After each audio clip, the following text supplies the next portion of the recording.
All right, let's dive right into this explainer. Have you ever wondered if the way we consume media today, all these algorithms, has actually just rebuilt Plato's cave? Our sources present a fascinating and honestly slightly terrifying thesis today. We are going to break down how powerful corporate interests and specific political architectures might actually be using our fragmented reality to mask crony capitalism and consolidate their own power. It's a wild concept, so let's get into it. To help us navigate this whole philosophical mystery, here's our roadmap for today. 1. Plato's prophecy. 2. Building the digital cave. 3. The politics of extraction. 4. Manufacturing political consent. 5. The AI shadow machine. And finally, 6. Escaping the shadows. So, starting with part 1, Plato's prophecy, an ancient warning for today. Think about this number for a second. Over 2,300 years ago, the Greek philosopher Plato imagined this scenario where prisoners were chained inside a dark cave literally from birth. They're forced to face a blank wall. Behind them is a fire, and puppeteers are casting shadows on that wall. Plato argued that these prisoners would mistake those shadows for absolute reality, simply because, well, it was the only information system they had ever known. And the implication here isn't just about ancient ignorance, right? The sources argue it's actually a warning about how modern systems of power can manufacture consent just by controlling what we're allowed to see. Which brings us to part 2, building the digital cave and exactly how algorithms rebuild this structure today. Now, here is the absolute crucial difference between the two. In Plato's original allegory, all those prisoners stared at the exact same wall. They shared one unified false reality. But modern algorithms, they're way more insidious. They engineer engagement by fragmenting us into millions of personalized, emotionally triggering shadow worlds. You aren't seeing the same shadows as your neighbor. The algorithm learns exactly what triggers your fear, your anger, and your validation, and it literally builds a custom cave just for you. To really map out this architecture, the sources say we gotta start with the filter bubble. This is basically the invisible, platform-built mechanism deciding which personalized shadows you actually get to see. And you don't choose the filter bubble. The architecture of the platform builds it around you based on your clicks, your watch time, your search history. It perfectly shields you from any information that might challenge your existing worldview. But it's not just the machine. Next, the texts distinguish the algorithm from the human element, the online tribe. That is the echo chamber. So if the filter bubble is what the tech does to you, the echo chamber is what the community does to you. This is the social circle inside your cave that rewards your conformity with likes and shares, and violently punishes any deviation or outside perspective with mockery and exclusion. And when you combine those two, well, critics argue you get a psychological trap known as epistemic closure. It sounds super academic, but it basically means the digital cave becomes completely self-sealing. If a belief system is epistemically closed, falsification is impossible. If the media presents a fact that contradicts the tribe, it's just dismissed as fake news. If scientists disagree, well, the science must be corrupt. Every single challenge to the belief is just absorbed as further proof of the conspiracy, locking the prisoner right inside. Moving to part 3, the politics of extraction. This is where crony capitalism and our fractured reality really collide. So, why build this cave at all? Critics point out a recurring systemic pattern throughout history where powerful corporate interests externalize their harm while manufacturing doubt to dodge accountability.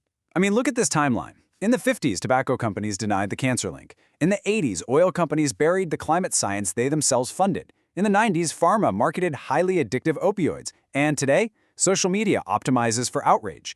The pattern is incredibly consistent. Generate massive profit, let the public absorb the devastating health or environmental costs, and use the media ecosystem to cast shadows of doubt. When looking at the modern landscape, the texts identify some very specific political contradictions, particularly looking at factions within the GOP. The argument here is that populist cultural outrage is actually used as a shadow, a distraction from economic policies that deepen wealth inequality. They point to contradictions like championing small government while at the same time expanding policing and surveillance powers, or promoting freedom while giving corporations unprecedented legal protections, condemning deficits but passing tax cuts that heavily benefit the ultra-wealthy, and celebrating deregulation while local communities absorb all the environmental fallout. The text suggests this isn't classical conservatism, but rather extraction economics wrapped up in populist branding.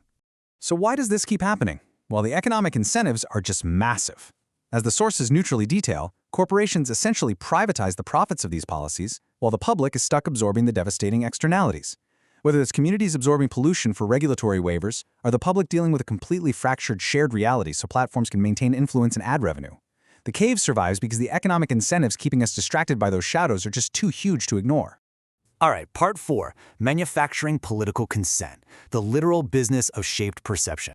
According to the authors, what we're looking at is a modern, supercharged version of manufactured consent. Back in the day, propaganda was all about top-down censorship, right? Banning books, silencing people.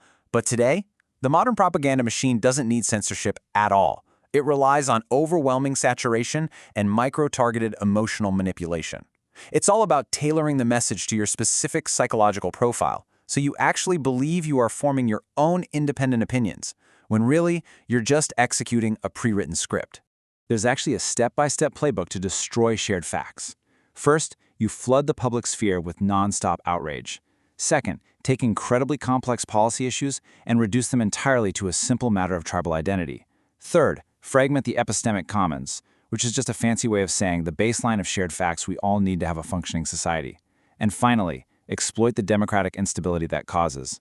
Critics point out that this exact sequence was starkly visible in the systemic rejection of climate science and in the aftermath of the 2020 election, where narratives totally overrode institutional verification.